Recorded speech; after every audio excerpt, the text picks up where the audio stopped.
Il était une fois dans un village pittoresque, vivait un habile forgeron nommé Samuel.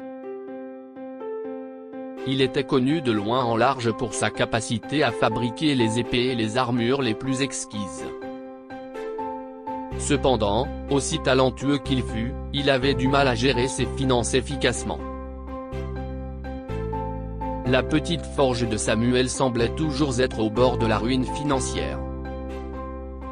Un matin ensoleillé, alors qu'il martelait une épée nouvellement commandée, un sage vieil homme nommé Élie s'approcha de la boutique.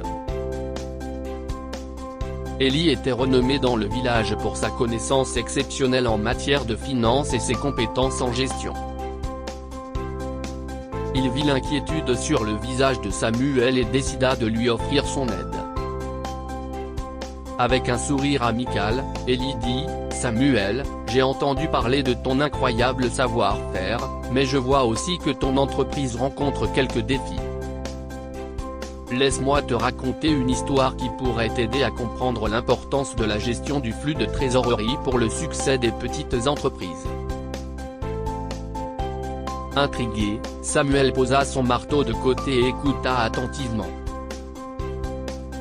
Élie commença, « Un jour, il y avait un fermier qui possédait un verger d'arbres fruitiers luxuriants. Les pommes étaient sucrées et très recherchées sur le marché. Mais le fermier, tout comme toi, avait un problème de gestion de son argent. Il dépensait tous ses gains dès qu'il les obtenait. Il ne mettait rien de côté pour l'avenir ou pour les dépenses inattendues.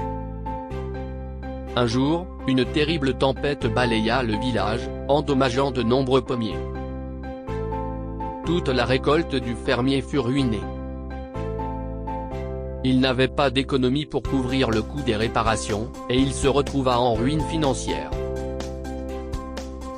Son entreprise s'effondra, et il dut vendre son verger pour une fraction de sa valeur.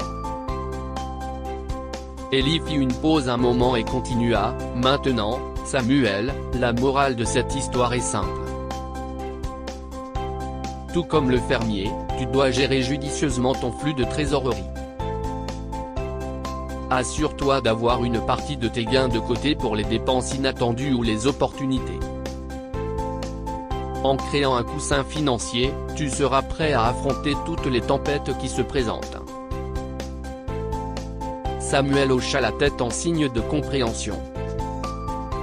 Élie continua à expliquer diverses méthodes pratiques pour gérer efficacement le flux de trésorerie, de la budgétisation et du suivi des dépenses à l'épargne pour les investissements futurs. Il partagea des conseils sur la fixation des prix des produits pour garantir la rentabilité et sur la surveillance attentive des stocks. Au fil du temps, Samuel appliqua ces précieuses leçons à son entreprise de forge. Il créa un compte d'épargne séparé, suivit ses dépenses avec diligence et prit des décisions éclairées sur ses prix et son inventaire. En conséquence, son entreprise prospéra. Avec un cœur reconnaissant, Samuel dit, « Élie, ta sagesse a non seulement sauvé mon entreprise mais l'a aussi transformée.